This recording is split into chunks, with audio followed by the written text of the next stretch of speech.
नमस्कार दोस्तों, welcome back to the channel. ये जो सोलर एनर्जी का जो सेक्टर है, यहाँ पे काफ़ी टेलविंड है और बहुत सारी जो कंपनीज है, फॉर एग्जांपल आपका वारी एनर्जीज हो गया, वारी रिन्यूएबल्स हो गया, फिर एक प्रीमियर एनर्जीज करके एक कंपनी है, and there are multiple companies here which are in commercial as well as residential. जो सोलर पैनल्स है उसमें बहुत सारी कंपनीज है ये। तो I was looking at this sector and one of the company I came across this Australian premiere Solar. So ये थोड़ा सा नाम मुझे अजीब लगा, तो मैंने थोड़ा सा रिसर्च किया, तो I I got to know that they started their operation in Australia first. 2000 I think 8 में उन्होंने स्टार्ट किया और फिर वो उन लोगों ने वो पूरा ऑपरेशन इंडिया में शिफ्ट कर दिया। तो गुजरात से अहमदाबाद से ये कंपनी स्टार्ट हुई है बेसिकली दोनों 2013 से। और वही गुजरात में इनका प्लांट है which has a capacity of around 600 megawatt. तो वहाँ से ये लोग अभी एक्सपांड कर रहे हैं और पूरा पैन इंडिया डिस्ट्रीब्यूशन एक्सपांड करने की ये लोग बात कर रहे हैं। तो this this company looks interesting और इसके नंबर्स भी काफ़ी इंटरेस्टिंग है। Company basically by yearly revenues report करती है। फिर look at the revenue growth, it is very strong revenue growth of around 60% in second half of 2024, 102% in first half of 2025 versus the first half of previous year, and the same sales growth is continuing. तो second half of 2022 में जो recently जो अभी number आए कल परसों, उसमें around 259% growth in second half of 2025 versus second half of 2024 report किया है कंपनी ने। So this growth number has actually pushed me to investigate further into this company. What guidance these guys are giving is like FY26 and maybe 2 years from that, they want to grow at a rate of 70 to 75%, मतलब 70 से 75% का growth उनको expected है। तो यहाँ पे मैं देख रहा था कि एबिटा मार्जिन भी कंसिस्टेंटली पॉजिटिव अप ट्रेंड में है, राइट। पैट मार्जिन भी कंसिस्टेंटली अप ट्रेंड में है और कंपनी का एक्सपांशन का भी प्लान है। तो these are all numbers which are really interesting and made me you know uh, investigate further onto this company. So let's look at this और अंडरस्टैंड करते हैं कि ये जो 70 to 75% ग्रोथ है ये कैसे आने वाला है। तो अगर इसका हम बिजनेस मॉडल थोड़ा समझने की कोशिश करते हैं यहाँ पे, राइट। तो बिजनेस मॉडल में क्या है ना कि इनका तीन बेसिकली फ्रंट है, राइट। तो एक है रिटेल, दूसरा है होलसेल और तीसरा है पंप्स। तो ये लोग करते क्या है, ये लोग बनाते हैं मोनोक्रिस्टलाइन एंड टॉपकॉन। ये जो सोलर पैनल के टाइप्स होते हैं, monocrystalline is kind of basic and Topcon is kind of advanced, ऐसा समझ लेते हैं इसको। और ये फिर उसका इंजीनियरिंग प्रोक्योरमेंट सर्विसेज भी देते हैं, जैसे किसी residential commercial industrial agriculture sector में इसको फिटमेंट वगैरह वो सब करके भी देते हैं। तो इस इन दोनों इसको वो रिटेल से भी बेचते हैं और होलसेल से भी बेचते हैं। तीसरा जो सेगमेंट इनको पंप, सोलर पंप बेसिकली। तो सोलर पंप्स में क्या होता है ना कि सोलर पंप में जो पंप का कॉस्ट होता है वो तो कम होता है, but 90% cost is solar panels का होता है। तो सोलर पैनल्स ये लोग फिट करते हैं अलॉन्ग विद पंप, कहीं से आउटसोर्स करते हैं and then they install it, right. और चौथा जो है वो ब्रांडेड सोलर इन्वर्टर, इनका खुद का ब्रांड है, उससे बेचते हैं। तो अगर यहाँ पे अगर देखोगे तो ये यहाँ पे मोटा मोटी आपको पूरा समझ में आ जाएगा कि these are monocrystalline solar panels. तो इसमें अलग अलग वॉट्स के पैनल्स यहाँ पे है।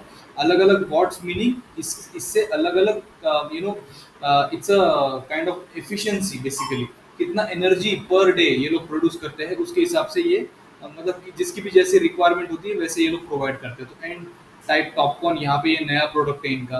देन ये जो सोलर ग्रिड इन्वर्टर है यहाँ पे, एंड सोलर वाटर पंप्स और ईपीसी सर्विसेज ये लोग प्रोवाइड करते हैं, right. So this is basically their model. Now their reach currently is like Gujarat, basically major इनका जो चंक है वो गुजरात से ही आता है। देन महाराष्ट्र, राजस्थान, हिमाचल प्रदेश, इन सब स्टेट्स में ये लोग ऑलरेडी है, but they want to expand into the other states also. So that is a good thing which will drive their market share basically.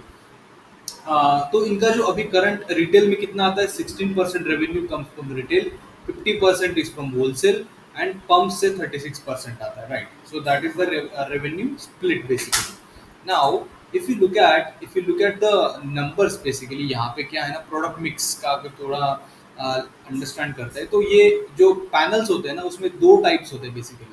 एक होता है डीसीआर और दूसरा होता है नॉन डीसीआर। तो डीसीआर जो होता है ना ये एक बेसिकली गवर्नमेंट ऑफ इंडिया का पुश है। ये जो वोकल फॉर लोकल जो मूवमेंट चला था तो ये इंडिया मेड होता है, लाइक डोमेस्टिक कंटेंट के लिए होता है। और ये नॉन डीसीआर जो होता है उसमें जो सोलर पैनल्स होते हैं वो सोलर सेल्स होते हैं इम्पोर्टेड होते हैं। अगर आप यहाँ पे देखोगे थोड़ा सा अंडरस्टैंडिंग करोगे कि इसमें जो रेवेन्यू पर मेगावाट है that is around 2.2 crore to 2.3 crore होता है, ज़्यादा होता है बेसिकली इंडिया मेड में, राइट। वो भी समझेंगे क्यों ज़्यादा होता है। और नॉन डीसीआर जो इम्पोर्टेड होता है उसमें 1.1 से लेकर 1.2 करोड़ जितना रेवेन्यू होता है, थोड़ा कम है। एवरेज सेलिंग प्राइस जो है मार्केट में, एवरेज सेलिंग प्राइस पर वॉट वो डीसीआर में आती है 23 to 24 रुपीज़ और नॉन डीसीआर में आती है अराउंड 14.5 रुपीज़, मतलब 13 से 14 15 रुपीज़ आता है, ठीक है। और ये जो उसमें भी जो अगर आप टॉपकॉन लेते हो, टॉपकॉन वाला जो सोलर पैनल लेते हो तो उसका पर वॉट प्राइस आता है 25 रुपये। और जो नॉन डीसीआर में टॉपकॉन का आता है 15 रुपीज़। तो if I just calculate the market cost, right, तो अगर पर वॉट अगर मैं ये लेता हूँ यहाँ पे टॉपकॉन का, इन्होंने इनके पास 600 वॉट भी है और 650 वॉट भी है, तो चलो 600 वॉट का एग्जाम्पल लेते हैं। अगर मुझे 600 वॉट का टॉपकॉन का खरीदना है तो पर वॉट मुझे कितना पैसा देना पड़ेगा, अराउंड 25 रुपीज़ पर वॉट। तो मुझे इसकी कॉस्टिंग कितनी पड़ती है, 15,000, राइट। एक टॉपकॉन की 600, क्योंकि मेरा जितना घर है उसके हिसाब से 600 is enough, I mean, right. But अगर मैं वो नॉन डीसीआर में खरीदने जाता हूँ तो मुझे वो 15 रुपीज़ पर वैट के हिसाब से मुझे सस्ता पड़ता है, 9,000। बट इसमें एक कैच है। तो ये जो डीसीआर है यहाँ पे गवर्नमेंट की सब्सिडी आ जाती है, राइट, गवर्नमेंट के इंसेंटिव्स आ जाते हैं। तो गवर्नमेंट कितना इंसेंटिव देती है, 40% तक incentive, right, up to 3 kilowatt per day. अगर उससे नीचे अगर है ना आपका यूज, तो गवर्नमेंट आपको 40% तक गवर्नमेंट प्रोवाइड करेगी। मतलब ये जो मार्केट कॉस्ट है 15,000 की, उसमें से आपको कितना पड़ेगा, आपको सिर्फ 6,000 देना है, बाकी तो गवर्नमेंट डाल देगी, ठीक है। तो इसलिए ये सस्ता पड़ता है। बट यहाँ पे जो है नॉन डीसीआर जो इम्पोर्टेड है उसमें कोई गवर्नमेंट का इंसेंटिव नहीं है, तो आपको 9,000 का पड़ेगा। तो this is basically to understand कि इन लोगों को पुश कहाँ से आ रहा है बेसिकली। ये अंडरस्टैंड करने के लिए मैंने आपको ये छोटा सा कैलकुलेशन यहाँ पे करके दिखाया है। और ये जो डीसीआर सेगमेंट है, ये डीसीआर सेगमेंट में ही पुश आ रहा है इंडिया में, क्योंकि एज लॉन्ग एज गवर्नमेंट का जो प्रधानमंत्री का जो योजना है वो चलता रहेगा तो ये पुश आता रहेगा यहाँ से। तो let's go ahead and understand the future revenues. अभी जो इनके पास कैपेसिटी है वो गुजरात वाला जो प्लांट है उसमें कितनी है, 600 मेगावाट की कैपेसिटी है। बट एक्चुअली वो कैपेसिटी कितने यूटिलाइजेशन पे है, वो अराउंड 67% यूटिलाइजेशन पे है। दैट मीन्स वो कितना कर पा रहे हैं, 400 मेगावाट्स का आउटपुट दे पा रहा है। तो अगर तो 400 मेगावाट्स पे अगर मैं 70% कैपेसिटी यूटिलाइजेशन पकड़ता हूँ, राइट, ऑन एन एवरेज, तो मुझे 450 करोड़ का रेवेन्यू मिलता है, विच इज ऑलमोस्ट उन्होंने 433 करोड़ किया है FY25 में। तो ये एक नंबर यहाँ पे ध्यान में रखिए। यहाँ पे I'll come back to the calculation. So understand this. अभी वो नेक्स्ट ईयर क्या करने वाले हैं ना, वो लोग मतलब FY26 में 800 मेगावाट का कैपेसिटी एक्सपांशन करने वाले। तो वो they will do it into 2 phase. First phase में वो लोग 400 मेगावाट का इंस्टॉल करेंगे एंड सेकंड फेज में वो लोग अनदर 400 मेगावाट का इंस्टॉल करेंगे, राइट। तो जो फर्स्ट 400 मेगावाट है वो अराउंड वो बोल रहे हैं कि जून 25 में वो इंस्टॉल हो जाएगा। और उसके बाद वो इनिशियली कितना मे बी 50% इस पे चलेगा, वो 50% यूटिलाइजेशन पे। एंड धीरे धीरे उसका utilization will go north of 70%, right. तो वो एक है, तो उसको 3-4 महीने लग जाते हैं। और जो सेकंड फेज है, सेकंड फेज में वो लोग अनदर 400 करेंगे, वो जून 26 में मतलब वो नेक्स्ट फिजिकल ईयर में आएगा, FY27 में उसका रेवेन्यू आएगा। तो चलो इसका कैलकुलेशन कर लेते हैं। अगर 400 मेगावाट्स को मैंने जैसे बताया एग्जिस्टिंग कैपेसिटी पे, अगर मैं उसको 70% यूटिलाइजेशन पे करता हूँ तो अराउंड 450 करोड़ का रेवेन्यू है इन FY25 conservatively, I mean not conservatively, इसको द राइट वर्ड इज मोटा मोटी इसको पकड़ लीजिए, नॉट एग्जैक्ट नंबर। अभी 400 मेगावाट का जो नेक्स्ट आने वाला है इस जून से मतलब FY26 में, इफ आई कैलकुलेटेड एट 50% अगर यूटिलाइजेशन भी है उसका, तो मुझे कितना रेवेन्यू एक्सपेक्टेड है इसमें से, around 300 crore, 321 crore to be precise. तो FY26 में टोटल कंपनी कितना रेवेन्यू कर सकती है, if all this calculations goes well, तो अराउंड 771 करोड़ का रेवेन्यू कर सकती है, which is almost 60%, 60% jump from the this one, the FY25 revenues, right? So that is bang on. Now next, अगर ये नेक्स्ट 400% आता है FY27 में, वो भी अगर 50% पकड़ता हूँ तो और 321 करोड़। तो यहाँ पे टोटल में करता हूँ तो 1000 करोड़ का कॉन्जर्वेटिव रेवेन्यू आता है। बट इसमें कैच क्या है ना, ये जो 450 करोड़ है यहाँ पे, ये तो 50% पे चल रहा था ना FY26 में।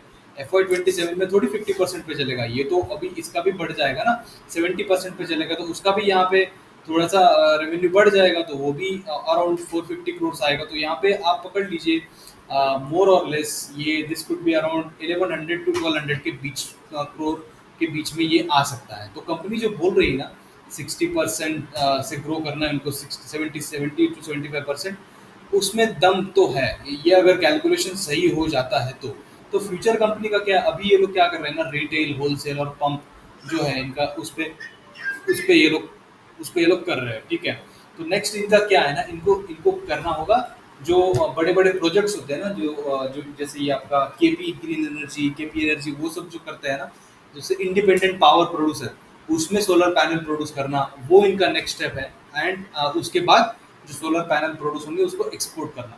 तो this company is growing at a small base, कितना 900 करोड़ का मार्केट कैप है। It's very easy for them to grow on a small base as compare to if you look at other companies। but जो KP group के जो companies है ना, these companies are growing at a phenomenal rate।